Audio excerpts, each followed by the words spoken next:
Welcome back to the top news channel BRF Update. If you find my video useful, don't forget to click like and subscribe. Meghan gets angry when Harry makes urgent plea, interview controversy explodes. Hours before the contentious interview airs, Harry makes an urgent appeal to Diana's heart. This urgent request brought together two issues that were important to Prince Harry's heart. Co-narrator, Prince Harry lends his voice to the People's Vaccines video for World AIDS Day. It's easy to see how HIV drugs and COVID-19 vaccinations in underdeveloped countries have a lot in common in this video. It is said in this movie that the world is watching history repeating itself when it comes to denying poorer nations access to methods that may severely curtail a pandemic. The movement of health and humanitarian organizations, specialists, economists and global leaders. The Duke of Sussex and UNAIDS Executive Director Winnie Byanyima are both included in the video's narration. The globe is facing a deadly virus, and not for the first time, says Ms. Byanyima. AIDS and HIV epidemics are seen in video from the late 1980s and early 1990s. The tape shows the late Princess Diana and her younger son, Prince Harry, speaking at the same time. There are significant similarities between COVID-19 and another terrible epidemic, one that began 40 years ago, HIV, Harry can be heard stating in the video. According to the Duke, antiretroviral medicines for HIV and COVID vaccinations have been able to put life back to normal for many, but not for all, of those who have been affected by these pandemics.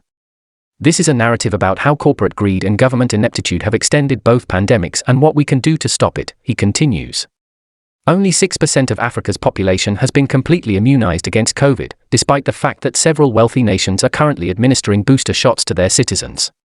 The United Nations has warned that AIDS would kill 7.7 million people in the next decade if access to treatment is not made equitable, and this inequity in vaccine distribution occurs at the same time. In the footage, Ms. Byanyima can be heard saying, "Why is it that the underprivileged are being overlooked?" Christine Stegling, the executive director of Frontline Aids, is one of the organizations applauding the video's message. In the past, wealthy nations have been quick to move on from an issue that looks to be in their own backyards. With AIDS, we witnessed a significant decline in global urgency, attention, and financing due to the transformational effect of HIV therapies in wealthy nations, and with COVID-19, we are beginning to see the similar decline. As a society, it is imperative that we do not repeat the mistakes of the past. High-income, well-vaccinated nations are already discussing future pandemics while ignoring ones that continue to afflict the poorest countries. Existing pandemics will be exacerbated, putting millions of people at risk. To help everyone, everywhere, a people's vaccine is desperately needed. Prince Harry and his wife Meghan Markle have been advocating for vaccination fairness for some months. For VaxLive, Global Citizens' global vaccination campaign, in May, the pair served as campaign chairman, highlighting the necessity of distributing COVID vaccine worldwide to halt the epidemic. Since then, they have made a number of public appearances, including a series of trips to New York during their September tour. However, the Duke has also dedicated his life to improving the lives of persons living with HIV and AIDS for many years.